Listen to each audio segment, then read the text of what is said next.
When I was just a little girl, I believed the universe had taught me a harsh lesson. True fear doesn't come from the monsters or ghosts lurking in storybooks, the ones I secretly read under my parents' noses. No, the real horrors live among us, hidden in plain sight, wearing the faces of ordinary people. It could be the stranger passing by on the street, the trusted teacher no one suspects, or in some cases, even your friends and family. Since my traumatic past, I've come to appreciate that we only get one life, and to appreciate life, you must first feel its fragility. To truly embrace existence, I've found that nothing resonates more than adventure, especially the kind that flirts with danger. For some, that thrill comes from skydiving or motocross. For me, it's the rush of trespassing into abandoned homes, soaked in history, crime, and whispers of horror. That's where I feel most alive. Inspired by the horror books I've read and the movies I've watched, I now seek out the unknown, and even more so to investigate properties with dark histories. Whether it's buildings with mysterious pasts or homes linked to missing persons or murders, I've developed a fascination for these places. I guess you could call me a weirdo, but I wouldn't have it any other way. Anyway, my name is Emma, and I'm a student at Hopkinsville Community College, which is about an hour from Land Between the Lakes, LBL. LBL is a 170,000-acre forest, roughly twice the size of Washington, D.C., a vast, isolated wilderness easy to get lost in. It's so big, there have been reports of people getting lost even during the day. On the positive side, it's a major outdoor destination for nature lovers and adventurers. It's actually well known for its outdoor activities like camping, wildlife watching, and hiking. But if you're from around here, you probably know it for something else. The legendary beast of LBL. I'll get into that more later. Late one night, I was browsing online using Reddit, chatting with like-minded individuals, searching for my next adventure, a dark and abandoned property to explore. That's when I came across a user named Mr. Moonstalker. He told me about a notorious mansion in the swamps near Land Between the Lakes, a place with a reputation so sinister it was known as Lucy's Murder House. With a name like that, I was immediately intrigued. Mr. Moonstalker explained that the mansion had a chilling history. The remains of a young girl named Lucy had been discovered buried beneath the front porch floorboards, her head almost severed. More disturbingly, several consecutive owners had vanished without a trace. No one knew whether they had fled in fear or suffered a far darker fate. Perhaps the same fate as poor Lucy. Over time, people stopped trying to buy the once grand estate, leaving it to rot in isolation. Now it stands forgotten, tangled in vines and overgrown grass, a decaying monument to the horrors within, earning its grim nickname, Lucy's Murder House. Curious, I Googled the property and found dozens of eerie photos of the beautiful yet haunting mansion. The house itself is massive, 3 stories of weathered white stone and dark wood, streaked by decades of rain and neglect. Marble columns frame the entryway, chipped but still grand, and double doors. As I stared at the images, lost in thought, I felt a presence behind me. My roommate, Emily, was standing over me, staring at my laptop screen. She was smiling. Mr. Moonstalker, huh? I knew you were strange, but I didn't think you were into stalkers. When can I meet him? I think is more your type. Maybe I can set something up between you. Right after the COVID lockdown had ended, we were eager to break free from the confines of our home and rediscover the world, or in Emily's case, she was eager to party and ready to mingle. So Max and the guys are throwing a party, and Josh likes you, so you should come. Josh was a teammate on Max's football team, and he was built like a tank but a friendly giant. Not really my type. No thanks. I'm planning my next exploration, Oh, one of your ghost hunts again? she said, rolling her eyes. You're never gonna find someone running around like Tomb Raider, unless of course you bump into a serial killer. I've already found someone. Mr. Moonstalker, remember? Hey, I thought he was mine. I thought Max was yours. For a moment, Emily froze, staring at the monitor as if she had glitched. Then slowly, a smile crept across her face. Her eyes flicked up to meet mine, gleaming with mischief. Hey, I have a fantastic idea. What if we threw the party at one of your haunted mansions? Max, Josh, you, me, and the rest of the gang. She said, bouncing up and down with joy. The thought of being stranded in the middle of nowhere with a bunch of college football players and students seemed ridiculous at first. But then again, having them around as bait or protection while exploring Lucy's murder house didn't sound so bad. Maybe this wasn't such a terrible idea after all. Emily and I hit the highway, heading toward Lucy's infamous murder house to meet Max and the rest of the gang. Beside me, Emily bounced in her seat, overflowing with excitement. The idea of partying in a grand abandoned mansion, isolated in the middle of nowhere and surrounded by the eerie swamps of LBL, was exactly her kind of thrill. After a couple of hours on the road, we found ourselves on a desolate dirt path, surrounded by trees on either side of the road. Traffic had all but disappeared, except for one truck with tinted windows. It lingered behind us, a constant presence in our rearview mirror. I couldn't shake the feeling that it had been following us for most of the drive, though I couldn't be certain. I think we might be being followed, I said, concerned. Emily, caught off guard, glanced over her shoulder, peering through the rear window at the truck trailing behind us. She didn't seem too worried. Maybe it's Mr. Moonstalker, she joked with a smirk. I glanced at my phone mounted to the windshield with a suction holder and checked the navigation. We still had an hour left before reaching our destination. With a sigh, I shifted my gaze to the rearview mirror, my attention drawn back to the truck.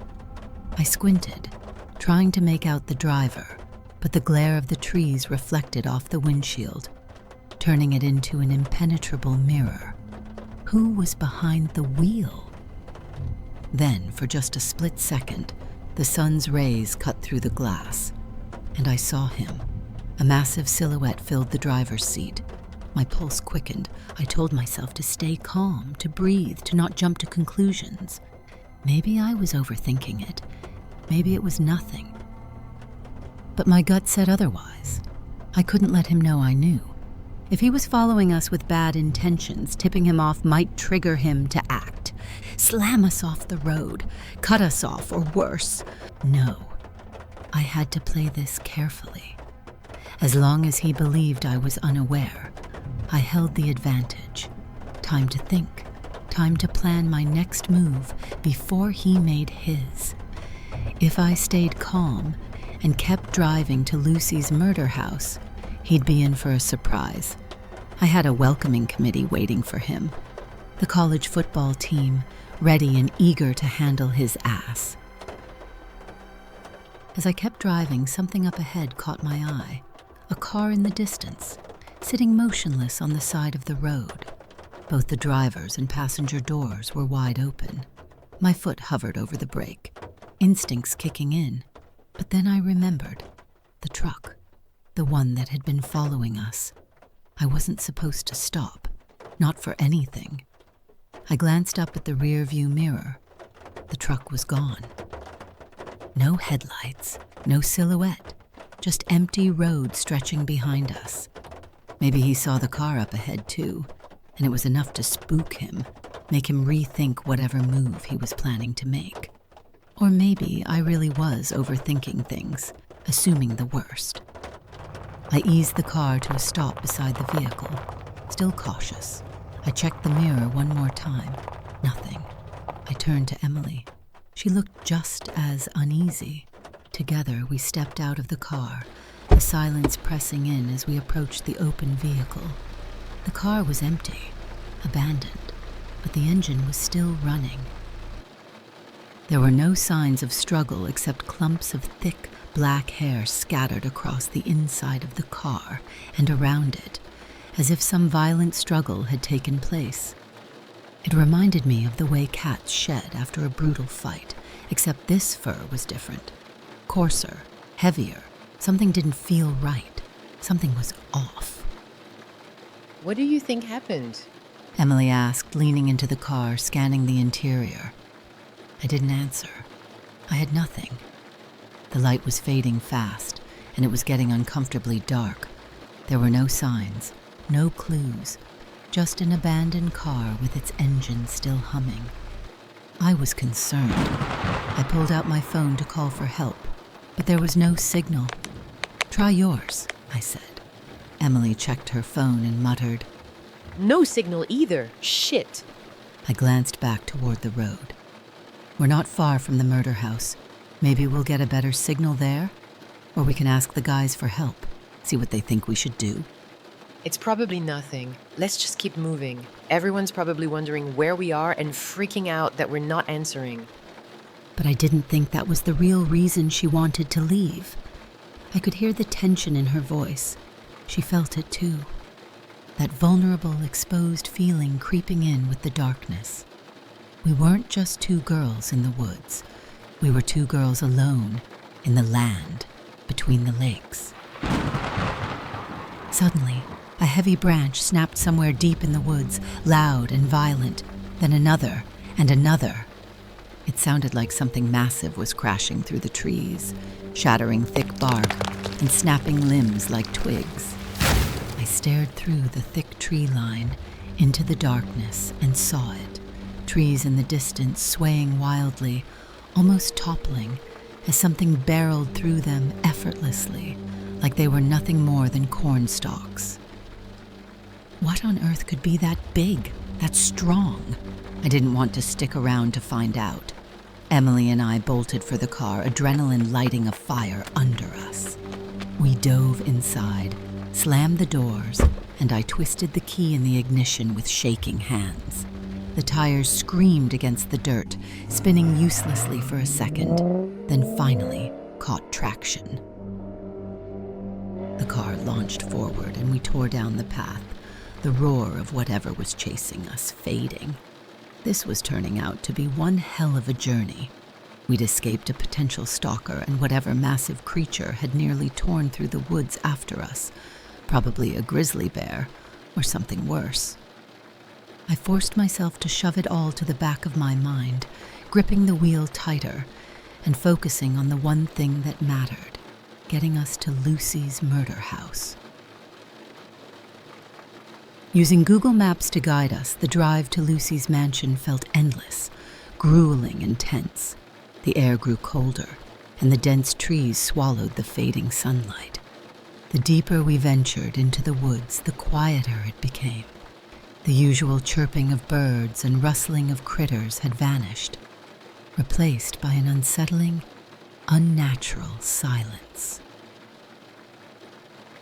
When we finally arrived, the mansion emerged from the fog like a buried memory, broken and forgotten, like a dark secret surrounded by nothing but tall trees, barely visible in the thick fog and dim, dying light. But one thing was certain, we were alone. No sign of Max, no Josh, no parked cars, no tire tracks. It didn't even look like anyone had ever been there. Where is everyone? Are we the first to get here? Emily asked, sitting up straighter in her seat, scanning the clearing for something, anything, that wasn't there. We parked and stepped out of the car, our shoes crunching down into the tall, untamed grass. The mansion stood waiting, silent, watching. After scrolling through countless pictures online, I didn't expect the house to shock or terrify me as much as it did when I finally stood before it. But now, facing it in the flesh, the house was so much worse in person. All its windows were smashed or boarded. I suddenly found myself questioning our decision to come here at all.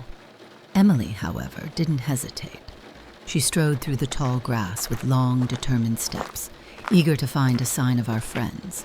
She glanced back at me, calling out for me to hurry. Emma, come on. Like me, maybe she assumed Max was already inside. I rushed after her, not wanting to be left alone, outside. As I trailed behind her, something strange caught my eye. Scattered across the overgrown field were bones, possibly animal bones, broken, littering the ground like remnants of something's feast. Was this normal? The thought barely had time to settle before a stronger instinct took over. I couldn't afford to fall behind, not out here. I pushed the unsettling sight from my mind and hurried after Emily, more focused on getting inside and hopefully finding Max and the others. We reached the porch and climbed the creaking steps to the front door, which stood wide open. Directly beneath our feet was where poor Lucy's remains had been discovered. I guess the family who moved in afterward must have refurbished this part of the house. The floorboards beneath me looked in relatively better shape than the rest of the decaying structure. Emily called out for Max, but there was no reply, her eager stride now hesitant and cautious as she crossed the threshold. The darkness inside swallowed her, and the sharp crunch of broken glass beneath her shoes was the only sound that followed. I quickly switched on my phone's flashlight, its beam cutting through the thick darkness as I scanned my surroundings. The house was eerily empty, more than I had expected. What little furniture remained was either shattered or crumbling with age. Emily swept her flashlight across the living room. When it passed over the fireplace, she suddenly stopped. Hey, come and check this out. I walked over as she crouched down, carefully picking up a clump of thick hair from the floor. She handed me the clump, her brow creased with curiosity. I took it, turning it over in my fingers. It looked like the same fur we saw inside the abandoned car, likely shed from some kind of animal. But I had never seen fur this thick before. Emily and I continued to search the house, checking every room, but there was no trace of others. A sinking feeling settled in my gut. Where the hell were they? The air was thick with the stench of urine, sharp and overwhelming. An animal must have claimed this place as its territory. The thought did little to ease my growing unease. I couldn't shake the question gnawing at me. What kind of animals roamed these woods? And more terrifying, what exactly had been chasing us before? Frustrated, Emily kept calling out for Max, her voice growing more desperate with each shout. I wished she had stopped, the growing sense of paranoia gnawing at me. I couldn't shake the feeling that something other than our friends might hear us, betraying our position. Just as the thought crossed my mind, Emily's calls were met with a deep, guttural howl in the distance. It was so low that it felt as if it vibrated through my chest. A chill of pure terror gripped me. Whatever made that sound wasn't just big, it was something unnatural.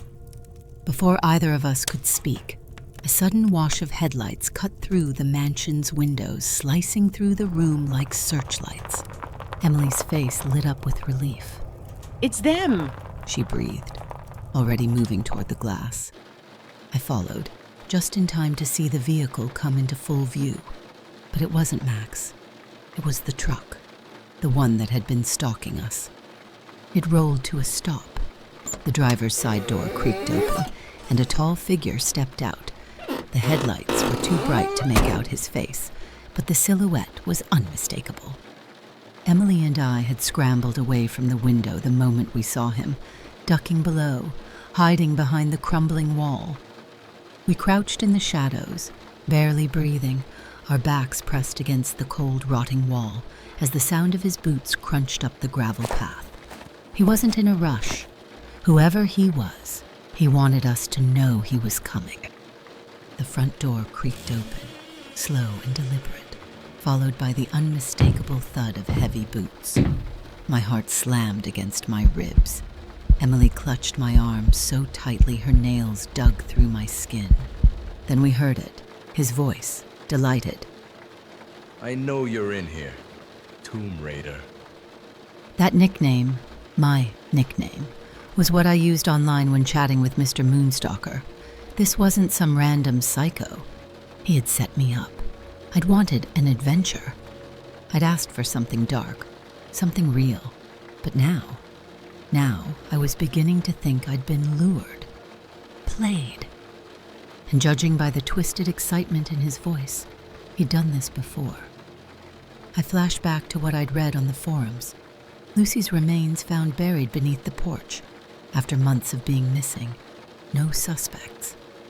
Could it be him? Was this the man who had murdered Lucy, and now he was here to do the same with us? You're even prettier than I imagined. He said, his voice smug. And you brought a friend, too. How thoughtful. Each creaking step made my skin crawl. I've got to admit, I didn't expect you to come all the way out here alone. Pretty bold of you. Or maybe just stupid. I could practically see the grin stretching across his face in the darkness, but something kept clawing at the edge of my thoughts. Where was Max and the others? They should have arrived long before us. If Mr. Moonstalker wasn't responsible for their disappearance, then who was? Or what was? The floorboards creaked louder, closer. I bit the inside of my cheek to keep from gasping. As he crept up the stairs, I suddenly heard something far more terrifying. A howl, low, deep, and unnatural, rising from the forest. It wasn't far. The sound didn't just echo. It vibrated through my chest like a warning from something monstrous. Whatever was out there made Mr. Moonstalker seem laughably harmless. Then, just seconds after the howl faded, I heard it. Thunderous footsteps pounding through the trees, something massive crashing its way toward the house, snapping limbs like matchsticks. Mr. Moonstalker froze on the stairs, his boots silent against the wood. Even he hadn't expected this. Suddenly, the front door exploded open with a deafening crack. His scream followed, raw and panicked, cut short by a savage, animalistic growl. The sound of tearing flesh, wet and violent. His scream choked into a gurgle, like blood bubbling in his throat. I could hear it, muscle tearing like fabric, bones crunching like brittle wood. And then, silence. Emily and I locked eyes, frozen with terror, but we both knew we couldn't stay hidden for long. Whatever had just torn Mr. Moonstalker apart downstairs would soon be hunting for its next victim, and we were the only ones left. The room offered only one exit, the window. But from this height, jumping meant certain injury, maybe even a broken ankle. If I couldn't run, I'd be easy prey. My heart pounded in my chest, but between the two of us, I knew I had to be the braver one. I turned to Emily and whispered, "Stay here. I'm going to check if the thing's still downstairs. Maybe we can slip past it." I stepped out into the hallway, every muscle in my body tight with fear. I held my breath, praying whatever just attacked Mr. Moonstalker wouldn't hear me. I counted the doors lining the corridor, several rooms all dark and useless. None looked like an escape, only dead ends. Hiding wasn't an option. I needed to know what we were dealing with. I crept toward the staircase, my heart pounding so hard I was sure whatever was down there could hear it. Slowly, I leaned over the railing, peering down into the shadows below. That's when I saw it. Not a man, a creature. It crouched in the blood-soaked entryway, massive and hunched, its shoulders rising and falling with heavy, primal breaths as it ate Mr. Moonstalker's face. There was a gaping hole where his face used to be. The creature was covered in thick black fur, coarse and matted, glistening with blood, maybe. I froze, remembering the same black fur we'd found at the abandoned car and near the fireplace inside this house. The shape was disturbingly human, but far too massive to be a man. Its limbs were long and powerful, and as it shifted, I caught a glimpse of eyes that glowed faintly in the dark and were set deep in the skull of something that looked like a German shepherd, but twisted, and its jaw too wide. This was a Dogman. I stepped back into the room where Emily waited. The moment she saw me, her eyes welled with tears. Whatever expression I was wearing must have said it all, because I didn't need to speak for her to know something was terribly wrong. I crept toward the window, praying I wouldn't be the next sound it heard. I tried being careful not to let the old wooden floorboards creak beneath my weight. My fingers trembled as I inched the dusty curtain aside, just enough to see down into the yard below. The fog had thickened, but through it, I could make out something hulking and dark moving near the house, circling, almost as if it were sniffing for something, for us. Inside, the only sound was Emily's shaky breathing behind me. I turned back to Emily.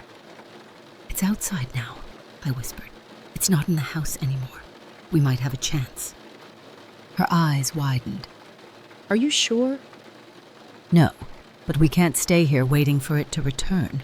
Try calling the police, but be sure to whisper. If that Dogman has hearing as sensitive as a dog's, it might hear us." 911, what's your emergency? Please, you have to help us. There's something in the house. It's not human. It killed someone. Ma'am, I need you to stay calm. What's your location? Lucy's murder house? We are hiding upstairs. I don't know where it is right now. I've dispatched officers to your location. Can you tell me what it looks like? It was fast. It had claws. It tore into the guy like paper. I understand. Are you able to lock yourself in the room? No, please just hurry. You're doing great, Emily. Stay where you are and keep your phone on silent. Help is on the way. Do not make any noise if you can avoid it. Okay, just please hurry. I don't want to die. Emily ended the call, knowing she couldn't risk being heard. It was time for us to make our move. We crept out into the hallway. I stepped cautiously, wincing at every creak of the old mansion's floor.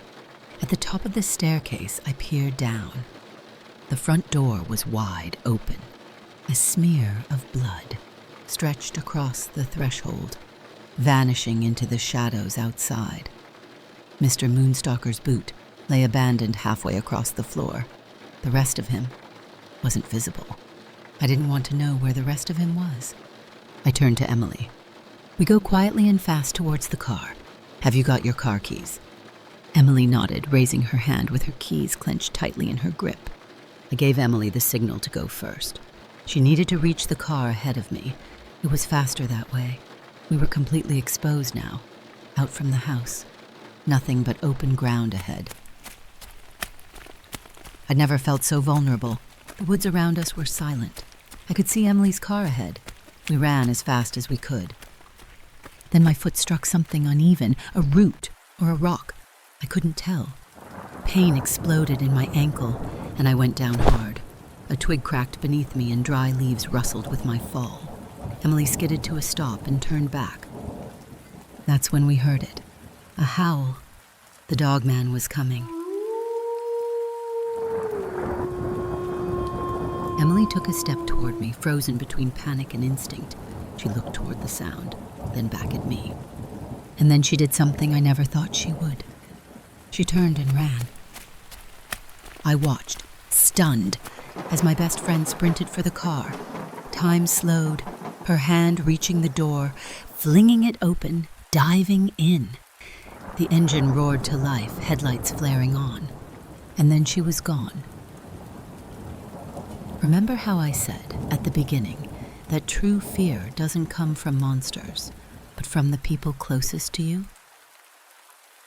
After what Emily did, I wasn't afraid anymore. Even as the Dogman loomed over me, its thick, backward-jointed legs planted inches from my face, I felt nothing. I knew it was over. But the sting of betrayal burned hotter than my fear of death, so I stopped fighting. I gave up. The beast towered over me, its grotesque canine form silhouetted against the night, glowing eyes locked onto mine. It sniffed the air, breath ragged and heavy, and just when I thought it would tear me apart, it turned and ran, chasing after